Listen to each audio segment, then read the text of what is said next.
Church. Thank you for joining us as we continue our look at what man is to believe concerning God.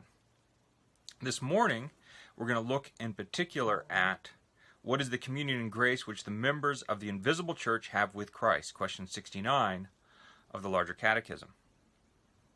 The communion and grace which the members of the invisible church have with Christ is their partaking of the virtue of his mediation in their justification, adoption, sanctification, and whatever else in this life manifests their union with him. And so we see the communion and grace. We've talked about union with Christ multiple times, but now as we think about here, it's not just our union in the fact that the Spirit unites us, but that union grants us a communion with Christ, a joining together.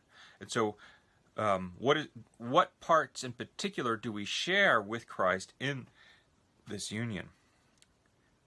The communion and grace which members of the invisible church have with Christ. And so we've been talking the distinction between the visible and invisible. So now we're looking at the communion and grace which those in the invisible church, those who have been elect from before the foundation of the world, who will dwell with Christ forever, those who are elect, who have been effectually called.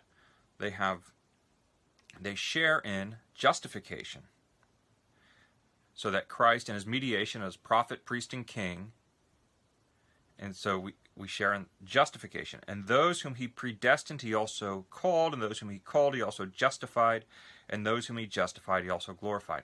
And so that we have been declared righteous because of the righteousness in Christ, the righteousness of Christ imputed to us and received by faith alone.